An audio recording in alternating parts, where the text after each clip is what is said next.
Capitán América Centinela de la Libertad 81-90. Zorro Novelas Ligeras. Si quiere ayudarnos puede suscribirse a nuestro Patreon y podrá encontrar esta novela y algunas otras muy adelantadas. De verdad agradecemos a los que puedan ayudarnos, nos motivan a continuar día a día de todo corazón. Muchas gracias. 81. La toma de posesión del presidente tuvo una sombra sobre ella. No solo el clima no era ideal, sino que el 19 de enero en Washington D.C. estuvo plagado de preguntas. ¿Qué rumbo tomaría la política exterior en los próximos 4 años? ¿Convenceríamos alguna vez a nuestros aliados en Europa para que volvieran a confiar en nosotros? ¿Qué pasaría con la seguridad social y militar? ¿La educación? ¿El medio ambiente? ¿Elecciones libres en Irak? ¿La retirada de Afganistán? ¿Rumores sobre Irán? En definitiva, demasiadas preguntas y pocas respuestas. La pregunta más importante, la que la gente tenía demasiado miedo de hacer por radio por temor a la respuesta, no tenía nada que ver con los asuntos políticos del gobierno. Tenía todo que ver con el espíritu de la nación. Desde aquel día de noviembre frente a la Casa Blanca, donde la madera se astillaba bajo el agarre de 2 guantes rojos, todos se habían estado haciendo la misma pregunta.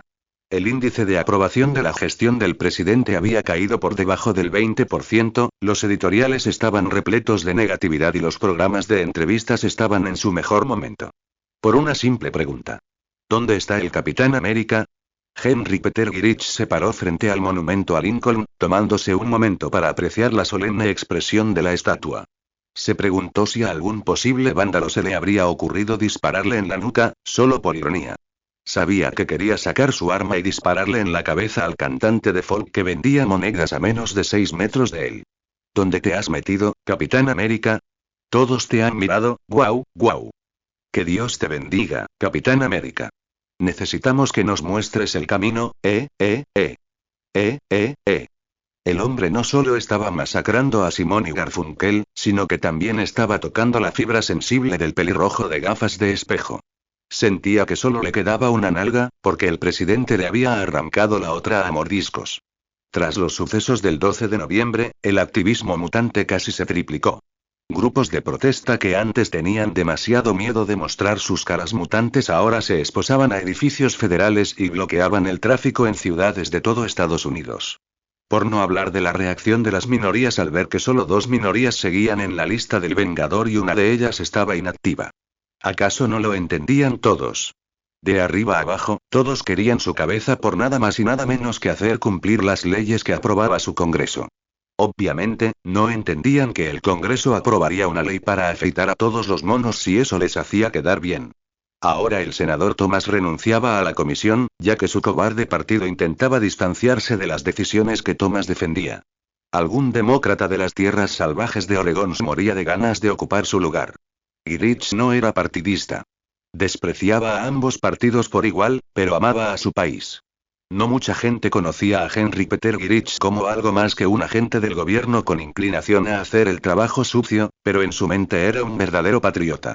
Su padre le había puesto el nombre del gran estadista Henry Clay y se había esforzado por enviarlo a todas las escuelas adecuadas para que pudiera tener una oportunidad de alcanzar ese futuro. Observaba los monumentos a Lincoln y Washington y veía en ellos hombres admirables. Sin embargo, ese cantante folk no cantaba elogios a ninguno de los grandes hombres que Girich veneraba, sino a Stephen Grant Rogers. El flacucho Steve y su cuerpo superdrogado. El escuálido Steve y su forma de pensar liofilizada y anacrónica. Los demócratas se quejaron de que el presidente estaba intentando llevar a la nación de nuevo a los años 1950, mientras apoyaba a un super payaso desaparecido que había dormido durante los años 50. A Henry Peter Girich eso le pareció totalmente ridículo. Parece que estás teniendo uno de esos días, dijo la voz detrás de él. Girich intentó no reaccionar, aunque cada músculo de su cuerpo quería darse la vuelta y estrangular al hombre. Nada de charlas triviales, dijo Girich. ¿Dónde demonios está? Vamos, Pete, ¿qué pasa con tanto odio? Dijo el hombre engreído, acercándose a él para mirar el monumento con la misma atención. No sabes nada sobre el odio, dijo Girich. No tanto como tú, seguro, dijo el recién llegado. Te dije que no tengo tiempo que perder con estas discusiones verbales, Norris. No es nada de lo que tengas que preocuparte. Ni siquiera está en el país. ¿Qué? Dijo Girich. Pueden retirar a sus perros, retirar la vigilancia de las estaciones de televisión y liberar a Dan Rather de esa habitación oscura.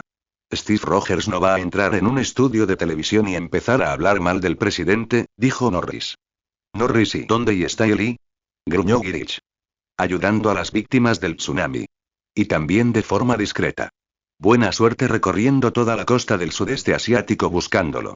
Todos esos años de entrenamiento en el FBI, la CIA y eso es lo mejor que puedes hacer. Le espetó Girich. ¿Crees que puedes hacerlo mejor? Siempre puedes recurrir a Fury. Seguro que el viejo tuerto te dirá que almorzó Rogers. Girich se opuso a la idea. Solo soy un consultor. Norris se encogió de hombros. Ya no soy el agente Norris. Solo Jack. Para cuando Girich se dio la vuelta, Jack Norris ya no estaba. Evidentemente, el hombre aún conservaba algunos trucos del oficio.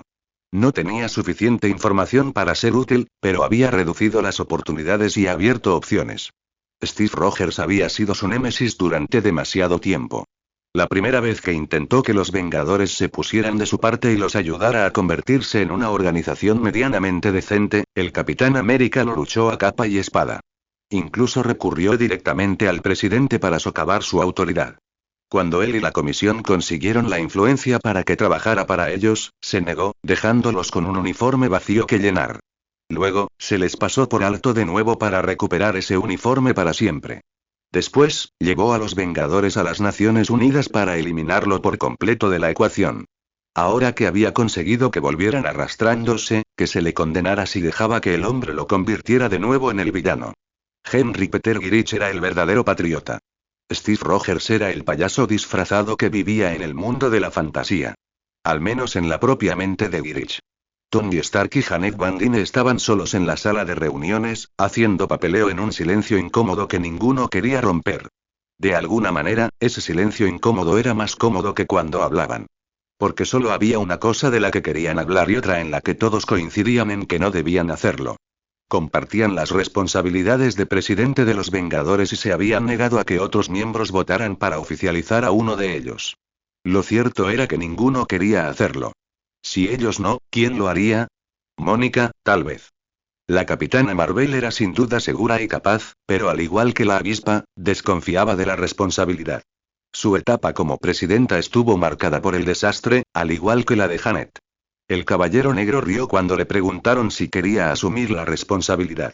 Quasar, el Hombre Maravilla y Hulk compartían sus responsabilidades como Vengadores con sus ocupadas vidas y responsabilidades personales. Jennifer estaba en el juzgado hoy, así que un pájaro de guerra descontento la sustituyó. Iron Man tenía una historia con Carol Danvers que a menudo era conflictiva y tensa.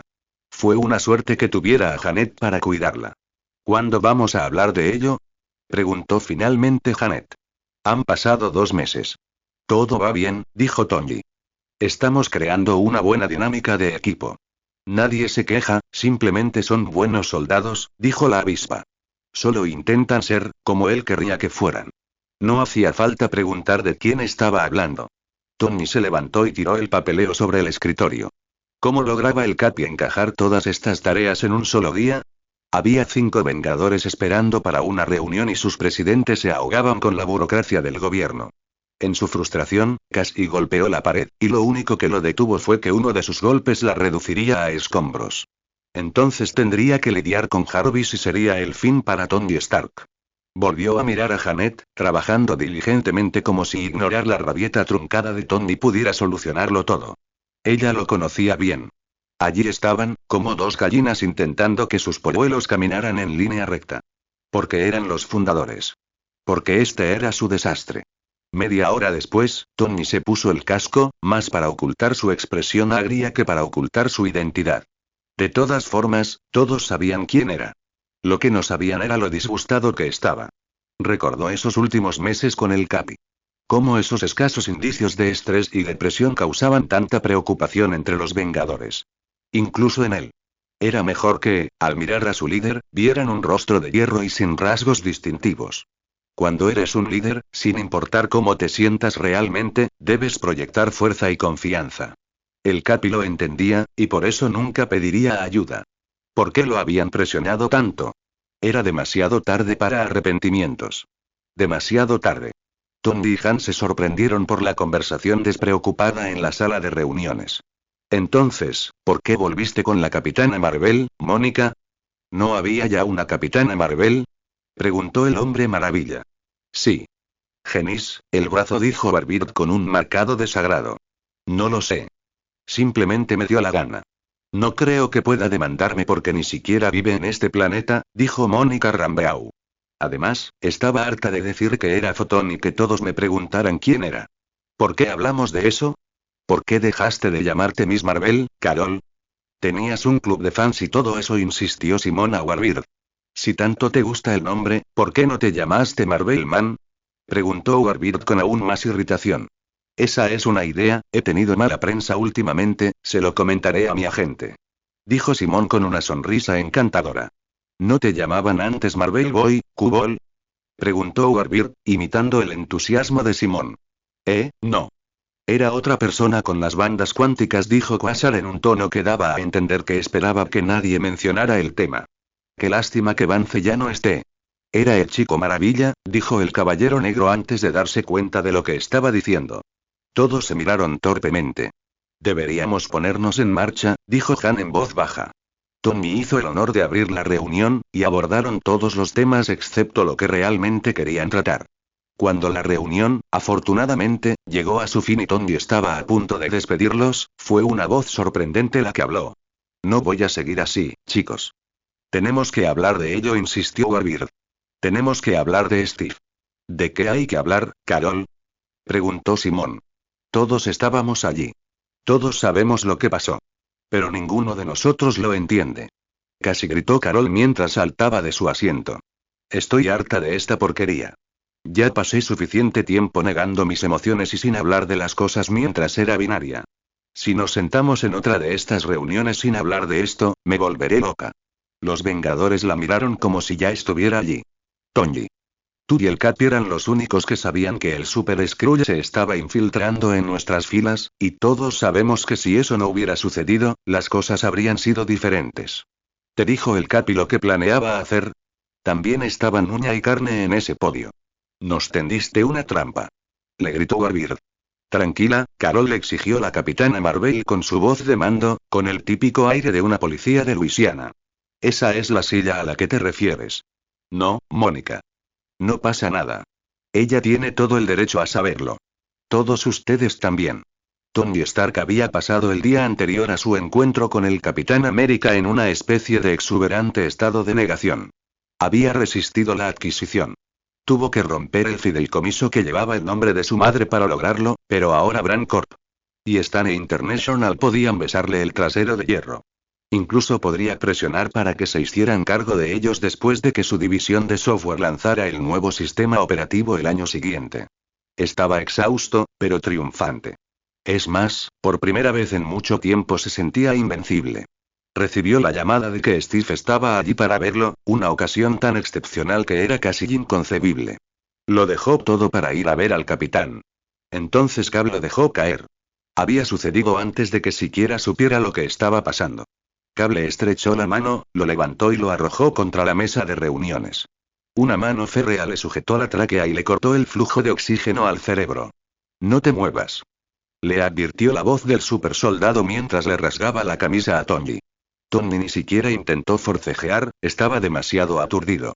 Ni siquiera se habría movido aunque lo hubiera intentado. El Capitán América le había enseñado a Tony todo lo que sabía sobre combate cuerpo a cuerpo, pero obviamente no todo lo que sabía el supersoldado. El nervio que le estaba golpeando en el cuello no le dolía nada, pero apenas podía moverse.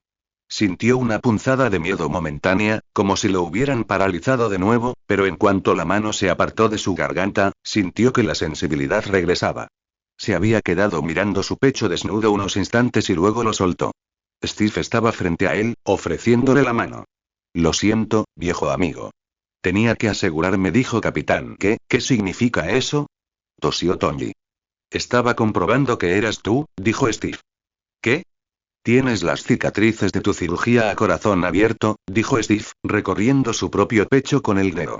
El Super Skrull no se habría molestado en hacer una imitación tan detallada. No es tan inteligente.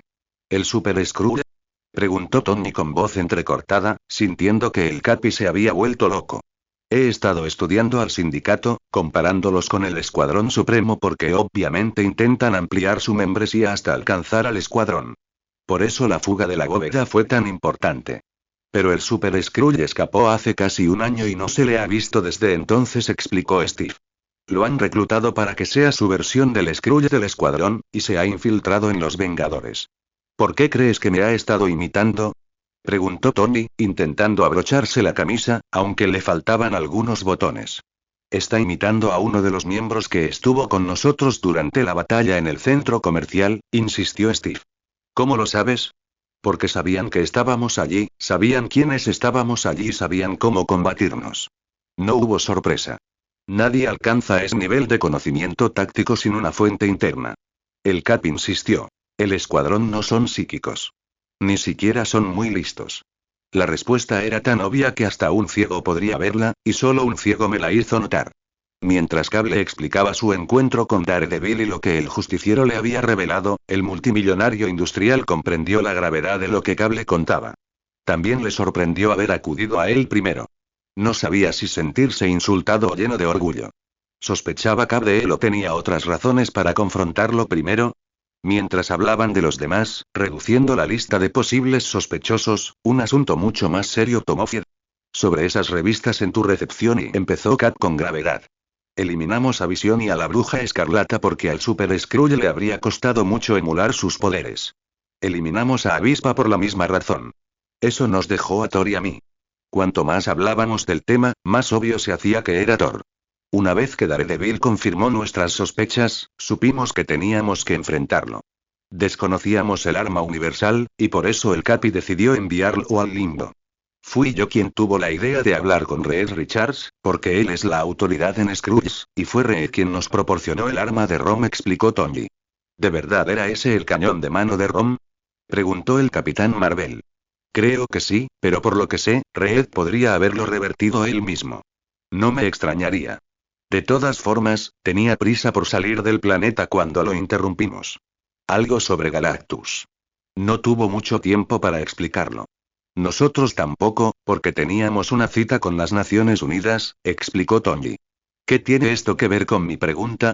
¿Sabías que iba a dejar a los Vengadores? Lo desafió Warbird. No lo sabía con certeza. Igual que él no sabía con certeza que yo no era el Super Skrull. Pero y no es tan sencillo. Conozco a ese hombre desde hace mucho tiempo, y aunque no dio señales de ello, pensé que podría hacerlo. Sin embargo, no estaba seguro. Si lo hubiera estado, habría intentado disuadirlo. No creo que pudieras, Tony, intervino la avispa. Steve ya había tomado una decisión. Quizás no fue hasta que subió al escenario, pero no había duda en su voz. Una vez que se proponía algo, ninguna fuerza del cielo ni de la tierra podía hacerle cambiar de opinión. Eso fue lo que lo convirtió en lo que es, dijo Wonder Man. Fuiste el último en hablar con él, Wendell, dijo Barbir, mirando a Quasar. El Cap se movió bastante rápido, pero tú fuiste más rápido. ¿Qué dijo? Quasar se mordió el labio inferior. No había querido hablar de esto en absoluto, por muchas razones. Había sido entre él y el Capi, pero ahora todos lo miraban en busca de respuestas.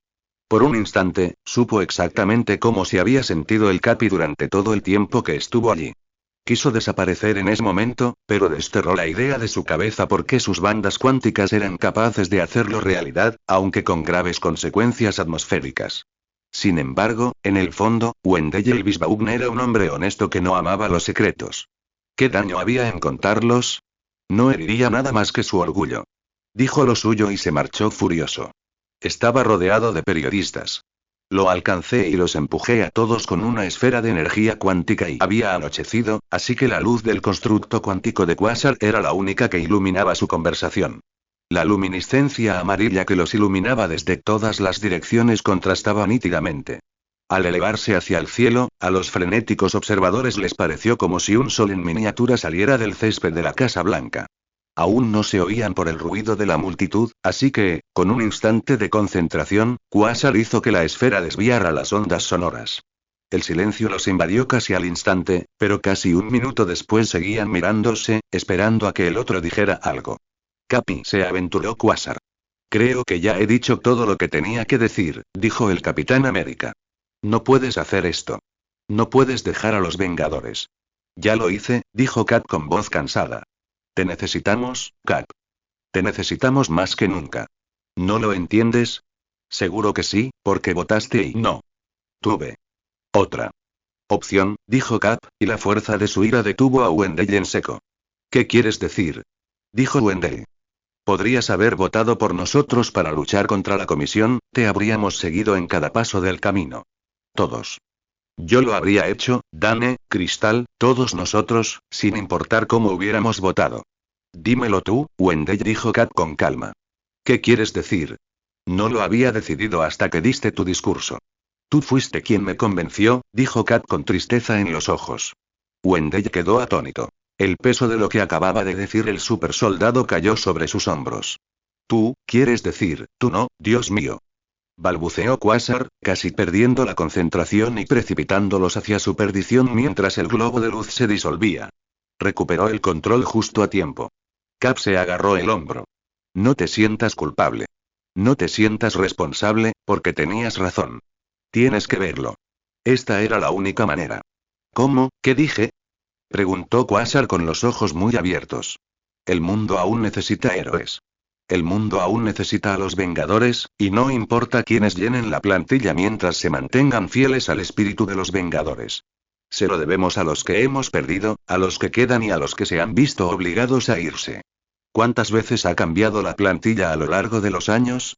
Incluso cuando solo éramos yo, Ojo de Halcón y los gemelos, lo que soportamos porque creíamos. Esto, lo que nos han hecho aquí no puede durar para siempre. Por eso he hecho lo que he hecho. Por eso he tomado la postura que he tomado. Te necesitamos, capitán, reiteró Wendell. Wendell, y eras teniente del ejército. Eras agente de S.H.I.E.L.D. ¿Qué habrías hecho si tu capitán hubiera sido abatido en medio de una batalla? La respuesta llegó a Quasar casi sin pensarlo, como un reflejo. Toma el control, dijo Wendell. Cap le dio una palmadita en el hombro, demostrándole que había dado la respuesta correcta. Pero comenzó Quasar. Creo que he visto a todos los jóvenes héroes que existen, y no hay ninguno como tú.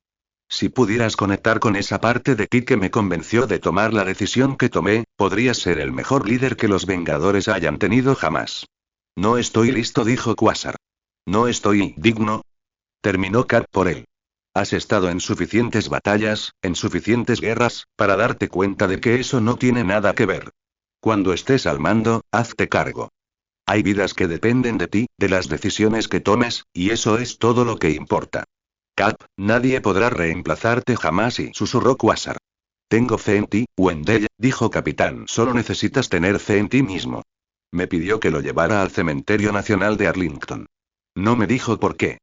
Cuando lo dejé, me dijo que tenía que visitar a unos amigos y que ya era hora. Esa fue la última vez que lo vi.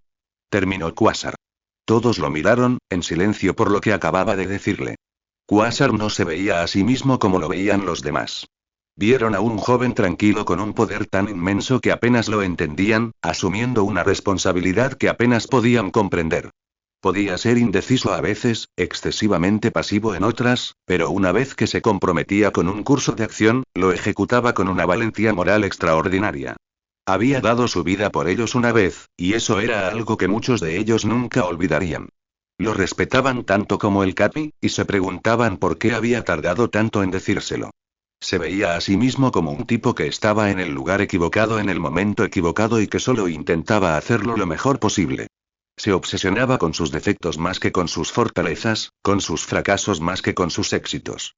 Tal vez se necesitaba a alguien así, alguien aterrorizado por el fracaso, para realizar un trabajo tan importante como proteger el universo. ¿Por qué no nos lo dijiste antes? Preguntó el Caballero Negro. ¿El Capi quería que lideraras a los Vengadores? Preguntó Warbird con un dejo de respeto e incredulidad. ¿Por qué es tan difícil de creer? Se encogió de hombros el Hombre Maravilla. Ese chico es guapísimo. Todos lo hemos visto en acción. Me parece una idea excelente. La Capitana Marvel, bueno, se maravilló. Pero Quasar intentó decir algo con ironía. ¿Y tú, Tony? Preguntó Avispa. Creo que merece ser sometido a votación, dijo Tony.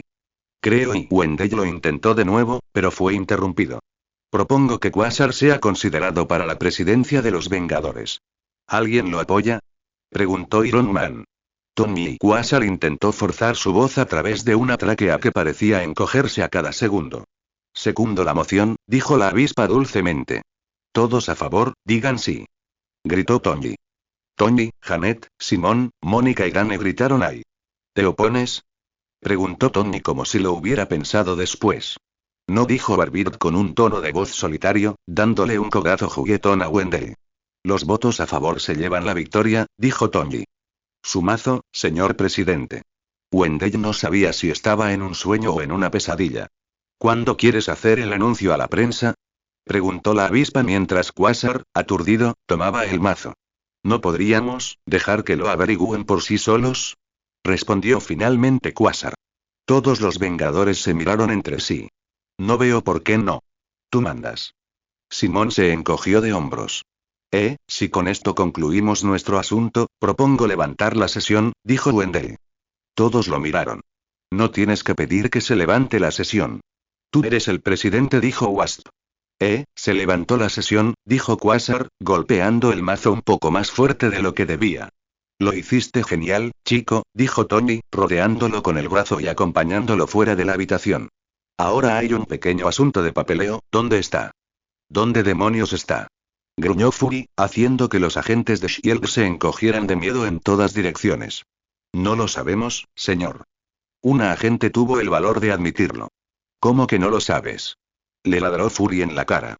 Podemos rastrear a un oso vagando por las montañas rocosas canadienses, pero no encontramos ni un solo supersoldado. ¿Cuántos supersoldados hay en este planeta, agente Holmes? Bueno, señor, si tenemos en cuenta a Jack Monroe y a Rachel Layton y tampoco sabemos dónde demonios está, así que me estás diciendo que una de tres no está mal. Volvió a ladrar Fury. De ninguna manera, señor, balbuceó el agente Holmes.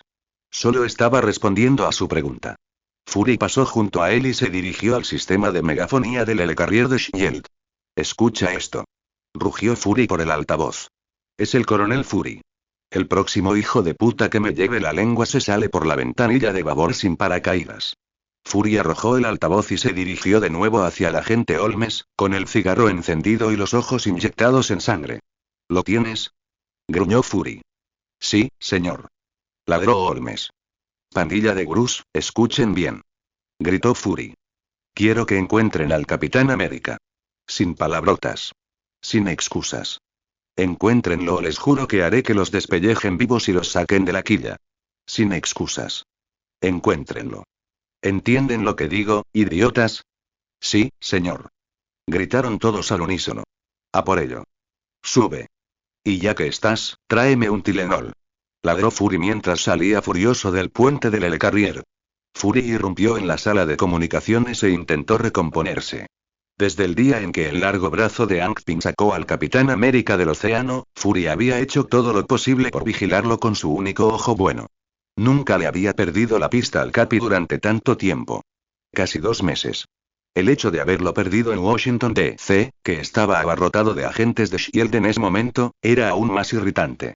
Ahora las cosas empezaban a ponerse feas, los políticos no tenían respuestas y él tenía que echarles humo a todos. Su única pista sólida, Bernie Rosenthal, había sido vigilada y escuchada desde el primer día sin una sola pista sobre su paradero. Quizás tuviera que ir con ella directamente. Tal vez lo supiera, pero no se lo diría a un agente impersonal de S.H.I.E.L.D. Aunque podría contárselo a una amiga. Wilson. Consígueme a Sam Wilson, le dijo Fury en voz baja al oficial de comunicaciones. Quiero hablar con él pronto. Falcón no era un mutante. Lo ocurrido en Washington D.C. aún lo atormentaba. Una parte de él aún no lo creía. No le habían exigido que abandonara a los Vengadores. Lo había hecho por su cuenta. Sus antecedentes penales como Snap Wilson eran desconocidos, ni tampoco el hecho de que Snap tuviera doble personalidad. Se había demostrado que no era un mutante y, de alguna manera, había sorteado todos los demás requisitos. Tony y la avispa le pidieron que se quedara. Les había dicho dónde podían dejar su membresía. Aunque no descubrieran esas cosas en su pasado, no soportaba la idea de seguir en el equipo después de lo sucedido. Ni por Steve, ni por nadie. Aunque nunca desenterraran a Snap, Sam lo sabría. Sam jamás lo olvidaría. Incluso después de tantos años, Sam se preguntaba cómo se había cometido el error. El profesor décimo se lo había dicho, y él le había creído. Después de todo, no tenía mucho sentido que pudiera oír los pensamientos de un pájaro en sueños y hablar con ese halcón que siempre lo seguía. Parecía una jerga de redes psíquicas y encajaba bastante bien con el grupo de excéntricos de Javier. Incluso tenía un robot centinela persiguiéndolo, aunque admitía estar roto y probablemente habría perseguido a una ardilla si se hubieran cruzado los circuitos correctos. Entonces sintió curiosidad. Empezó a hacer preguntas. La mayoría de los mutantes con los que hablaba tenían al menos indicios de sus habilidades antes de que aparecieran sus primeros pelos cortos y rizados. Algunos incluso más jóvenes. No había oído ni un solo pensamiento de pájaro antes de que Cráneo Rojo lo atrapara y lo transformara con el cubo cósmico. Para entonces, había dejado atrás su adolescencia en las calles peligrosas de Harlem. Así que fue a ver a Amkoy. Era durante los peores días del virus heredado, y Sam tenía miedo. Los mutantes estallaban en llamas, se deshacían, morían de forma horrible. No había ni pies ni cabeza para saber cuándo ocurriría, no había medidas preventivas que se pudieran tomar, ni cura. Había recurrido a Hank, aferrándose a lo último que le quedaba. Tal vez se habían equivocado. Cuando Hank le hizo un análisis de sangre para el factor X común a todos los mutantes, dio negativo. Sam casi saltó de alegría al recibir los resultados. Su mente cantaba. No soy un mutante.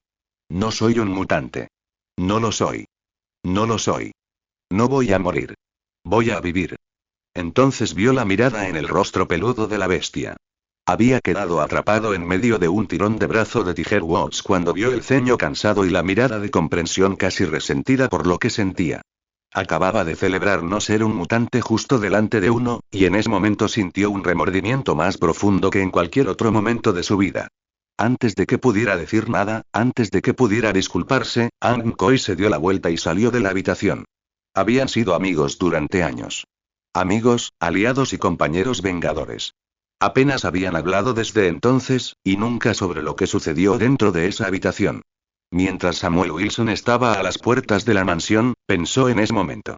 Había llamado a la puerta principal y lo habían dejado entrar, pero ahora nadie venía a abrir. Tal vez no era bienvenido allí. No sería la primera vez. Entonces la visión atravesó la puerta cerrada, sobresaltándolo y sacándolo de sus pensamientos. ¡Guau! Exclamó Sam, dando un paso atrás. Lo siento, halcón, dijo la visión. No quise asustarte. A veces no tomo en cuenta la naturaleza desconcertante de mis poderes. No te disculpes, visión. Solo díola la próxima vez. O abre la puerta. Sam rió con el puño en el pecho. ¿Qué te trae por la mansión? Preguntó Visión. La mansión. Cuando te oigo decir eso, creo que te refieres a otro lugar. Aunque supongo que este lugar sí lo es, dijo Sam con tristeza. El cartel junto a la puerta decía Escuela Javier para jóvenes talentosos. La bestia fue muy amable al invitarnos aquí, dándonos un hogar y un santuario. A Justicia y Estrella de Fuego les costó aceptarlo, pero Pietro ha dicho que es casi un segundo hogar. Me temo que a Wanda todavía le cuesta aceptar lo sucedido. Todos me pidieron que hablara contigo en su nombre. La monótona voz de la visión hacía que todo pareciera intrascendente, pero Sam se aferró a cada palabra. Para que no me vean, dijo Sam decepcionado. No están listos, dijo la visión. Aprecian que los apoyaron en el momento crucial, pero aún están muy decepcionados por el giro de los acontecimientos. ¿Crees que no lo soy? Dijo Falcón. No estoy aquí para tomar el té. Estoy aquí para hablar de Steve. Visión solo lo miró por un momento. Eso no sería prudente, dijo finalmente el hombre artificial. Han pasado 2 meses. Dijo Sam. Si todos trabajamos juntos, podemos encontrarlo, y si todos trabajamos juntos, podemos arreglar este desastre. Ese es el problema, dijo Visión. No todos sienten lo mismo que tú. ¿Qué estás diciendo? Es un momento difícil, pero estamos empezando de cero. Vance y Ángel están estudiando sus carreras y esperan dar clases pronto. Pietro ya da clases. Incluso yo he conseguido cierta aceptación. Este es nuestro hogar ahora. Quizás sea mejor que hayamos pasado a otra etapa de nuestras vidas, explicó Visión con su habitual paciencia y monotonía. Me doy cuenta de que no dijiste nada sobre Wanda, observó Sam. Como dije, los tiempos de adaptación siempre son difíciles. Sin embargo, a veces son necesarios. ¿Entonces estás diciendo que todos deberíamos quedarnos quietos por esto? Preguntó Sam, empezando a perder la compostura. Por ahora. Dijo la visión. Después de todo, ¿qué opción tenemos? Podemos encontrar a Steve. Podemos aclarar todo esto. El capitán tiene su propia cruz que cargar, por así decirlo, dijo la visión, con un tono un poco más frío que su habitual monotonía. El Capi no es un traidor, pienses lo que pienses. Simplemente tomó la mejor decisión posible. Me costó un tiempo entenderlo, pero, es una cuestión de opinión, y no una que todos compartan, concluyó Visión, dándole la espalda a Sam y preparándose para volver a cruzar la puerta. Espera. Dijo Sam. Estoy seguro de que puedes encontrar la salida, halcón, dijo Visión mientras la mano de Sam lo agarraba y lo atravesaba. Maldita sea. Gruñó Sam. No podía creer cómo Steve había logrado distanciarse de todos. En lugar de elegir un bando, los había enfadado a todos por igual. Su recepción en la mansión de los Vengadores no había sido tan distinta a la que había tenido aquí. La única diferencia era que, en lugar de Visión, era Jarvis el que lo criticaba. Dijeran lo que dijeran, todos estaban preocupados por él, pero ninguno lo admitiría. Falcón se quedó mirando la puerta con los puños apretados. Quizás se había equivocado al venir aquí. Al fin y al cabo, era humano, y errar era humano. Oyó la alarma de su reloj, que normalmente marcaría las 8, pero no era esa hora. Solo podía significar una cosa. Que Visión tenía razón. Obviamente, Nick no compartía la opinión del androide al respecto.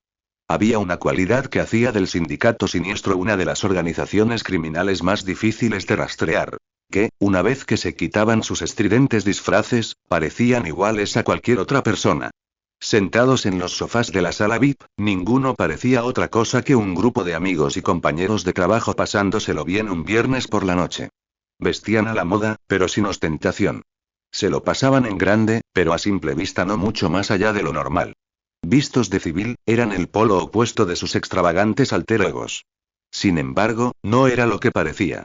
Hyperion se lo estaba pasando en grande, pero sabía que ese no era el objetivo. No era una fiesta ni una salida nocturna, sino una misión de reclutamiento. La única forma de que tuviera éxito era que pareciera todo menos eso. La discoteca olía a sudor, humo y lujuria. Hyperion lo absorbió todo sentado en un cómodo sofá de la zona VIP. Sus sentidos hiperactivos estaban desconcertados por el caos de ruido, destellos y cuerpos retorciéndose. Le costó apartar la atención, pero finalmente lo logró con cierta dificultad. La rubia sentada a su lado en el sofá era hermosa y dulce, pero tenía un toque duro. Le gustaba mucho y descubrió que aprobaba la elección de los Cole. Jennifer Cale era una fiestera que había pasado demasiado tiempo fuera de la fiesta. Se lo estaba pasando en grande y ellos lo estaban logrando. La versión Crimson Cole de cenar y beber, solo que el alcohol era mucho más fuerte. Ella aún no había accedido a unirse a ellos, pero tampoco se había negado. Hyperion sabía que solo haría falta un pequeño empujón. No era realmente un hombre, pero apreciaba profundamente los deseos y apetitos humanos. Monglow, ¿eh? Dijo Jennifer mientras reflexionaba. Eso sería genial. Nunca antes había tenido una identidad secreta. El anonimato tiene sus ventajas, y en nuestro trabajo es esencial para el éxito, le dijo Hyperion. Con todo mi poder, ¿quién tomaría en serio a Mark Milton? Entiendo lo que quieres decir, dijo con una sonrisa vertiginosa. Dime, Jennifer, dijo Hyperion con su tono más encantador. ¿Cómo estás disfrutando de tu estancia en Nueva York? Oh, ya viví aquí antes, dijo Cale con su acento implacable. Parecía una mezcla de acento sureño y occidental. No muy lejos de aquí, en la calle Bleecker. Aunque he estado por todas partes. Desde Florida hasta Frisco. Me lo estoy pasando genial. Por primera vez en mi vida me siento realmente libre. Lo entiendo perfectamente, dijo Hyperion. A veces la vida se complica por tener demasiadas responsabilidades y obligaciones. Cuéntamelo.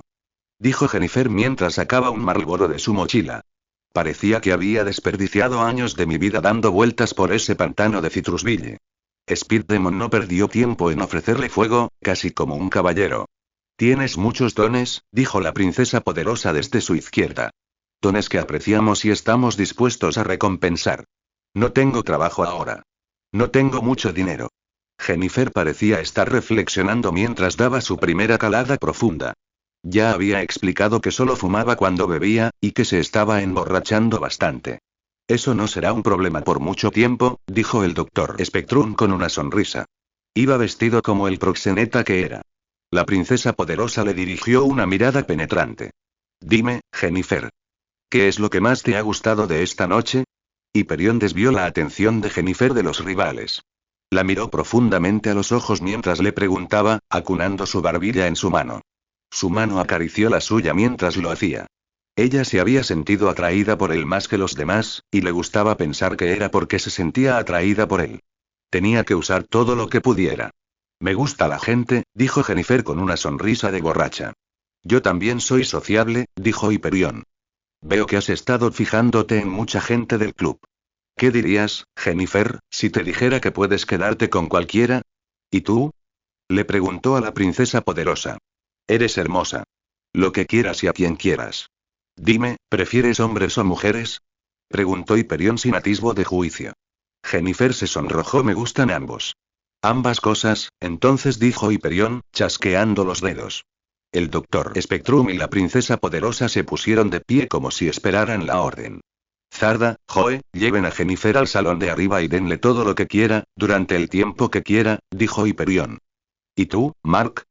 Preguntó Jennifer con un pequeño puchero mientras la princesa poderosa la ayudaba a levantarse del sofá. No te preocupes por mí, cariño. Subiré pronto a arroparte, dijo Hyperion mientras la acompañaban. Los vio irse y lamentó haberle mentido. Era muy dulce y de hermosas proporciones.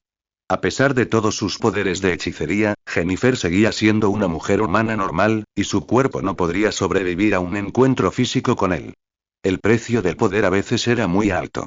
Hyperion esperó a que el trío subiera las escaleras antes de dirigirse a los miembros restantes del sindicato. Tenemos asuntos que tratar, dijo Hyperion a Golden Archer y Black Eagle. Sé que no les gusta trabajar juntos, pero tendrán que hacerlo en este caso. Alguien tiene que morir, y se necesitará equipo especial para hacerlo. Puedo lidiar con ello, dijo Águila Negra. Se volvió hacia Amibian y Speedremon. ¿Cómo va esa guerra territorial? Un par de esos peces gordos están durmiendo con los peces ahora mismo, ¿verdad, Fib? Dijo Speedremon. El anfibio asintió. No van a ser una gran molestia. Los que queden deberían estar pidiendo la paz a finales de esta semana. Hyperion se alegró con la noticia. Todo nos va bien ahora mismo, caballeros. Los Vengadores no distinguen entre un agujero en la tierra. Así quiero que siga así. Es una lástima que no se pelearan con el gobierno y se olvidaran de nosotros, pero debemos estar agradecidos por lo que tenemos. Parece que nuestro infiltrado fue eliminado, pero eso no importa porque ya no era útil. No tenemos que preocuparnos de que hable porque no sabe nada. Nuestros lugares de reunión son diferentes cada vez. Nuestra organización está repartida por varios frentes. Sé que el jefe tiene sus planes, pero parece que los han dejado en segundo plano por ahora. Mientras el Capitán América no esté, no hay problema, pero en cuanto regrese quiero encargarme de él. Mientras tanto, tenemos asuntos más importantes que atender. Hyperion notó el ceño fruncido de Amibian y lo disfrutó. Los demás se dispersaron y continuaron con sus tareas. Bajó a la barra y pidió una bebida para hombres en lugar de la que había estado bebiendo durante toda la fiesta. Hyperion se quedó allí un rato más, terminando una bebida que no tenía ni la más remota posibilidad de embriagarlo. Miró al suelo, y este se volvió transparente como el cristal. Si no podía permitir que Jennifer Cale y Zarda siguieran negándose, al menos podía verlas en acción juntas. Al pasar, los demás en el club se preguntaban a qué sonreía exactamente. Algunos le preguntaron qué estaba tomando y si podían tomar algo, pero él simplemente los despidió con un gesto. Bernie Rosenthal salió de la sala con satisfacción, pero no alegría, por haber ganado el caso. Después de todo, había estado representando a una compañía de seguros en una demanda colectiva. La abogada de lesiones personales que representaba a los demandantes había recurrido a todos los recursos disponibles, pero parecía cansada y distraída. Bernie no se lanzó a la acción hasta los alegatos finales. Había mencionado cosas que la otra abogada había pasado por alto, lo que la hizo quedar como una imbécil. No dejó de mirar a Bernie con enojo, pero el jurado se lo tragó con uñas y dientes y falló a favor de su cliente tras 30 minutos de deliberación. Era el equivalente legal a una canasta perdida, y no sería el caso del que se sintiera más orgullosa al final de sus días. Gracias a su habilidad, sus clientes podían seguir fabricando productos de inferior calidad y peligrosos sin temor a sufrir pérdidas económicas. No era exactamente lo que Bernie se había propuesto al principio, pero con el paso de los años se había vuelto más cínica con todo el proceso. Buen trabajo, dijo la voz aguda a sus espaldas, dejándola paralizada. Gracias, señora Walters, dijo Bernie mientras se giraba para mirar a Ulka. ¿No me conoces lo suficiente como para llamarme Jennifer, Bernie? Dijo Ulka. Quizás. Aunque prefiero ser formal en las relaciones profesionales, explicó Bernie, intentando no dejarse intimidar por la imponente mujer verde que podría convertirla en algo del tamaño de una pelota de tenis si se le ocurriera. Solo porque me acabas de patear el trasero no significa que no podamos ser amigos. Hulk se rió de la mujercita. No diría que hice eso exactamente, pero hay otras consideraciones, dijo Bernie con calma. Quizás podríamos vernos después del trabajo. Hablar de cosas. Parece que no sé y te vendría bien una amiga, dijo Jennifer. Gracias, pero la verdad es que estoy bien, insistió Bernie. Mejor que bien. Si así lo quieres, mantendré la invitación abierta, insistió Jennifer, despidiéndose amistosamente con la mano mientras se apresuraba a conseguir un taxi. Bernie se preguntó si ser Ulka dificultaba conseguir un taxi. Ser una amazona verde de 2 metros de altura tenía que asegurar que el taxista no pasara de largo sin darse cuenta, eso era seguro. Bernie se preguntaba qué le pasaba. Jennifer solo intentaba ser amable, pero Bernie no sentía que pudiera confiar en ella. ¿Cómo le dices a alguien así, tan poderoso, hermoso y fuerte, que no te gusta y que nunca te ha gustado? No quería encontrarse en esa situación. Jennifer Walters quizá no fuera tan salvaje como su primo el monstruo, pero en ocasiones se había descontrolado con resultados desastrosos. Bernie le tenía miedo solo por esa razón, por no hablar de sus otras inseguridades. A menudo le había preocupado que Steve estuviera interesado en ella mientras trabajaban juntos como vengadores. Siempre parecía volver a Steve, ¿no? Bernie se dio cuenta de que no se había movido ni un centímetro desde que Jennifer la llamó, y respiró hondo lentamente antes de volver a caminar. Lo que sentía cerca de Sheol que era lo que sentía por todas ellas. Todas las que rodeaban a Steve. Viuda negra, avispa, bruja escarlata, tigra, ¿por qué tenían que ser todas tan hermosas? ¿Por qué ninguna podía ser fea, o al menos simple? Se habría quitado un gran peso de encima. Aún así, incluso con las relaciones que tenía con Sharon, la superagente, y Rachel, la supervillana, ella era la única a la que le había propuesto matrimonio. Era la única con la que realmente había querido pasar el resto de su vida. Entonces, ¿por qué tenía tanto miedo? Steve estaba de rodillas frente a ella. Tenía en la mano su viejo anillo. Era un anillo modesto, comprado con el modesto salario de un artista, pero a ella le parecía el mayor tesoro del mundo. ¿Cuántas veces en tu vida te han ofrecido algo que amabas tanto, pero creías perdido para siempre? No sabía qué pensar ni qué decir, así que cayó de rodillas frente a Steve. Lo abrazó y empezó a hiperventilar. Oyó reír a Steve y algunos espectadores. Ella también se habría reído si hubiera podido respirar. Se sentía como si estuviera en uno de esos programas de bromas con cámara oculta. Tenía muchas sorpresas en su vida. Desde ser secuestrada por Cráneo Rojo hasta que Spider-Man le atravesara la ventana de un puñetazo cuando aún vivía en Brooklyn. Esta las superó a todas. Joy, Bernie intentó hablar con lágrimas en los ojos. Respira hondo, Bernie. Relájate. No tienes que responder ahora mismo. Yo no. Dijo ella. No, no lo harás, dijo Steve.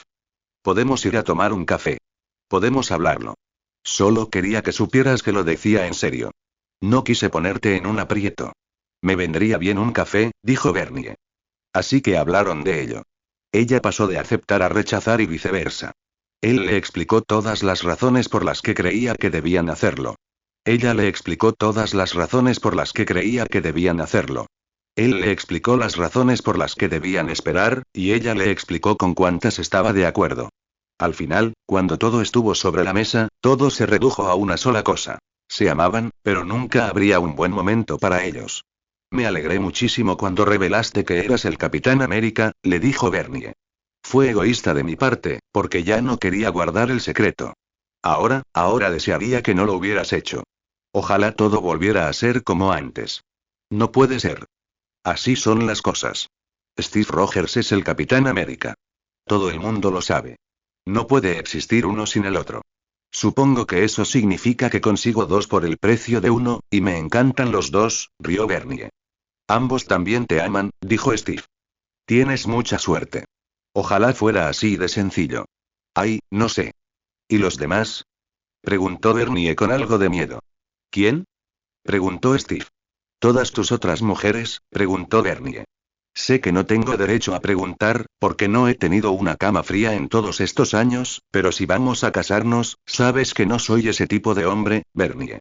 Solo hay espacio para una mujer en mi vida. Apenas hay espacio para uno. Bernie rió, pero luego se puso muy serio. ¿Qué tal dentro de 6 meses, cuando Sharon regrese con una misión secreta o Rachel aparezca con 2 boletos a Sudamérica y el destino del mundo esté en juego? Steve suspiró. Las cosas con Sharon están resueltas. Sé cuál es mi postura, pero honestamente no he resuelto del todo las cosas con Rachel. Sin embargo, debes saber que nunca estuve tan involucrado con ellas como lo estoy contigo. No, Steve, sí. Simplemente era diferente con ellos porque tenías mucho en común. Tantas cosas que hacer con ellos. Lugares que visitar, gente con la que luchar, causas que defender. Nunca tuviste que preocuparte por establecerte con ellos, porque la vida con ellos era una aventura constante. No fue eso en absoluto, Bernie. Con ellos era diferente, pero era porque no era tan profundo.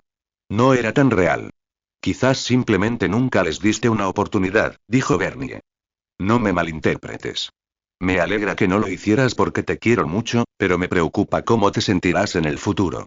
Nada cambiará jamás lo que siento por ti, Bernie. Hay mucho camino por recorrer entre tú y yo, pero estoy seguro de que podemos lograrlo. Si te hago un trato, Steve, ¿lo aceptarás? Preguntó Bernie. ¿Qué clase de trato? Uno importante. Haré lo mejor que pueda. Tómate unos meses y haz lo que quieras, y si al cabo de ese tiempo sigues sintiéndote como esta noche, si me devuelves ese anillo, lo tomaré. Seré tu esposa y podremos envejecer y arrugarnos juntos. Te lo prometo, Steve, si tú puedes prometérmelo. Steve parecía estar considerando la decisión más difícil. La mayoría de los hombres estarían encantados de librarse a ese problema, pero a él realmente parecía preocuparle. Bernie, y cada vez que he pospuesto algo así, me he arrepentido. Me he arrepentido de todo el tiempo que hemos pasado separados desde que rompimos la primera vez. No sé qué puede salir de esto, pero si esto es lo que quieres, te prometo esto y te devolveré este anillo en nuestro aniversario. Ella le creyó. Esa noche fue la última vez que lo vio. Hicieron el amor toda la noche, aferrados el uno al otro como caballos salvajes que intentaran separarlos. En algún momento de la madrugada, él se levantó y la besó de despedida donde yacía. Ella extendió la mano para acariciarle la mejilla recién afeitada, oliendo su loción para después del afeitado aún fresca. Quiso tirar de él hacia la cama, pero sabía lo que tenía que hacer. Tenía que ir a Washington D.C. y salvar a los Vengadores para que los Vengadores pudieran salvar el mundo. Para que todos pudieran dormir por la noche en un mundo tan incierto como este. La besó en los labios, la besó en la mejilla y luego le susurró suavemente al oído. Volveré por ti, dijo. Bernie quedó atrapado en el tráfico. Había cosas que nunca cambiarían en Nueva York. Esto era reconfortante y frustrante a la vez. Mientras observaba, los peatones cruzaban la calle en una interminable fila, 4 coches delante de ella. Obviamente, no iría a ninguna parte por un rato. Encendió la radio esperando escuchar buena música, pero se decepcionó. Al fin y al cabo, era Nueva York, y era hora de conducir. El Capitán América por fin ha demostrado ser el títere liberal que siempre ha sido. Gritó Rush Limbaugh a un indignado oyente. No me digas que los ataques de este hombre contra nuestro gran presidente no estaban motivados por su agenda liberal. Ella cambió a otra estación. El Capitán América tuvo la oportunidad de oponerse a una política gubernamental injusta y, en cambio, renunció. Dijo alguien a la radio pacífica. Es un protofascista. Siempre lo ha sido y siempre lo será, apoyando a cualquier fascista que esté en la Casa Blanca. Ella volvió a hacer clic en el pomo. Así que el Capitán América tiene el suero del supersoldado, dijo Howard Stern. ¿Crees que eso lo convierte en super? ¿Te gustaría que coprotagonizara contigo tu próxima película, Jenna? He oído que está desempleado, después de todo. Eso sería genial, Howard. He oído que es una leyenda viviente. Apagó la radio con disgusto y solo entonces se dio cuenta de que el tráfico estaba en movimiento nuevamente. ¿Cómo podía contarle la verdad a Jennifer Walters? ¿Cómo podía contarle que había estado llorando hasta quedarse dormida todas las noches? ¿Cómo podía decirle que no soportaba las miradas de lástima que recibía de todos? Era el dolor, la angustia, tan evidente en su rostro que todos podían ver lo que se negaba a sí misma. En todo el tiempo que llevaban juntos, Steve nunca le había mentido. Al menos no desde que descubrió su identidad. No era propio de él ser hipócrita ni mentiroso. Pero había algo que no podía negar, y era la fecha en su calendario personal. Era el 19 de enero. Su aniversario fue el día de Navidad. Mientras todo esto sucedía, mientras todos estos otros conflictos y resoluciones se llevaban a cabo, al menos había un hombre que había alcanzado cierta paz. Contempló la puesta de sol tropical y respiró hondo. Había sido un día largo y duro de trabajo. Era un desastre y seguiría siéndolo durante un tiempo. Estaba haciendo todo lo posible, y tendría que ser suficiente.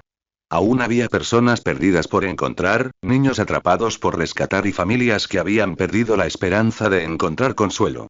No había hecho nada de esto como Capitán América, sino como Steve Rogers. No como superhéroe, sino como voluntario de la Cruz Roja.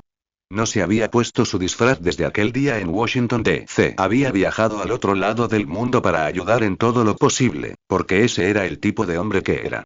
Incluso él solo podía trabajar día y noche por un tiempo limitado. Había durado más de lo que pensaban.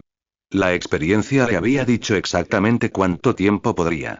Hubo días durante la guerra en que pensó que lo único que lo mantenía consciente era el miedo y el café fuerte del ejército. Al final de este día, al ponerse el sol, supo que estaba acabado. Este era su momento. Tiempo suficiente para pensar en el pasado, el presente y el futuro juntos. Tiempo suficiente para arrepentirse y tiempo suficiente para tener esperanza. No había visto la puesta de sol desde este punto desde 1942, cuando los japoneses intentaban empujarlo a él y a todas las demás tropas de la playa al océano. Los árboles destrozados y los escombros lo hacían parecer casi tan mal como ese día. Sin embargo, el océano y la puesta de sol eran los mismos. Hermosos y terribles, nunca cambiarían. Steve Rogers sintió una mano suave deslizarse sobre la suya y sujetarla con firmeza. Se giró y miró a los ojos verdes de Rachel Layton, quien le sonreía. «¿Algún día, dijo ella, cansada hasta los huesos. «Fue un día infernal», asintió Steve. «¿Por qué me invitaste a esto?», preguntó Rachel. Era una pregunta que había estado rondando entre ellos desde que se enteraron del desastre. Steve la miró con una sonrisa cansada, recordando ese día. Steve», dijo Rachel sorprendida al abrir la puerta, tapándose la boca con una mano para contener el jadeo. «Hola Rachel», dijo, frotándose la barba de las 5 con una mano. «Sé que no es la mejor hora, ¿no?» «Está bien. Pasa», dijo ella, tirando de su brazo con una fuerza sorprendente. Él se presentó en su apartamento la noche después de que le dieran de alta del hospital. Ella no estaba preparada para verlo ni para verla. Sabía lo que había pasado con los Vengadores por haberlo visto en las noticias, pero él no quería hablar de ello. Llevaba vestido de civil desde que se quitó el uniforme en Washington, D.C. Todo pendía entre ellos como una nube oscura. Esta era su primera oportunidad de hablar de verdad y ninguno sabía qué decir. Él notó que ella había estado empacando y supo que tenía que preguntarle. «¿Cómo me encontraste?», preguntó ella. «Asp te visitó en el hospital. Me dio tu número de teléfono y dirección cuando hablamos. Por si acaso pasaba algo. Supongo que es algo bueno, porque algo pasó, ¿no?», dijo Rachel. «¿Interrumpir algo?», observó Steve. «¿A dónde vas?». «Necesito irme», dijo Rachel. «Ya no puedo quedarme aquí, así como están las cosas». «Sé exactamente a qué te refieres», dijo Steve. «¿Puedo ayudarte con tus maletas?». «¡Qué caballero!», rió Rachel. «Yo también soy bastante fuerte. Puedo con todo». «Entonces, ¿te gustaría tener compañía?», preguntó Steve. Rachel no sabía qué decir. «Cuando te visité, en el hospital», dijo Steve. «Aún no habías recuperado el conocimiento. Los Vengadores finalmente me dijeron que habías estado ahí para mí, cuando ya no pudieron ocultarlo. Ya no importa, porque ya no soy un Vengador. Lo único que importa es que estuviste ahí para mí y yo quiero estar ahí para ti». «Oh», dijo Rachel en estado de shock. «No lo sé. Quizás podamos resolver las cosas juntos», dijo Kat con solemnidad. «Me encantaría», dijo Diamond con una pequeña sonrisa. La semana que pasaron en Seattle fue una mezcla de vacaciones y un incómodo viaje para reencontrarse. Fue una idea improvisada que se convirtió en un buen momento.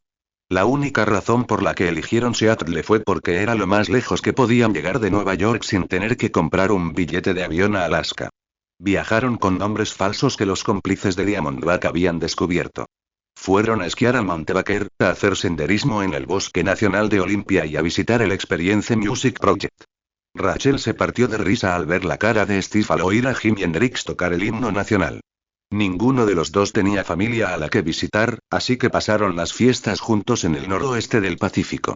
Eran como Bonnie y Clyde a la fuga, y casi habían olvidado la existencia del Capitán América o de Diamondback hasta que se enteraron de la noticia el día de Navidad.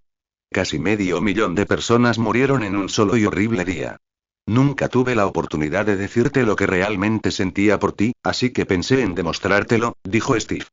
Ojalá lo hubiera expresado mejor, pero una vez dicho, ya no podía desmentirse. Ha sido terrible, pero me alegro de haber venido, dijo Rachel, apartándose el pelo de los ojos mientras el viento lo recogía. Todo esto me ha ayudado a poner las cosas en perspectiva. A todos nos vendría bien un cambio de perspectiva de vez en cuando, dijo Steve mientras rodeaba a Rachel con el brazo. Se habían vuelto más cercanos durante el último mes, salvando vidas cuando podían y llorando a quienes perdían cuando no. Aún así, solo lo habían hecho como compañeros. Amigos y aliados, como en los viejos tiempos. Él le había contado las partes de su historia que ella desconocía, y ella había comprendido perfectamente por qué había decidido venir a las Islas Filipinas para ayudar a las víctimas de este desastre. Fue allí, después de todo, donde se enfrentó por primera vez al crisol que lo convirtió en el hombre del que Rachel Layton se había enamorado. A pesar de todas las complicaciones que habían dificultado su relación, había algo entre ellos que ninguno podía negar. Al atardecer de otro día, esta era su noche para descubrir qué era. Steve Rogers fue quien abrazó a Rachel con fuerza, acariciándole suavemente el rostro mientras sus labios se acercaban. Estaban tan cerca que podían sentir su calor. Quizás Bernie tenía razón después de todo. Quizás nunca le había dado una oportunidad a Rachel. Le había dicho a Bernie que nunca habría un buen momento para ellos, y tenía razón. A él y a Rachel les pasaba lo mismo. Si algo habían aprendido de estos tristes sucesos era que debían aprovechar al máximo el tiempo que se les daba. Besó suavemente los labios de Rachel, y mientras ella lo abrazaba con fuerza, hizo todo lo posible por ignorar los fantasmas del pasado. El Capitán América ya no era un vengador y finalmente dependía de él decidir quién quería ser.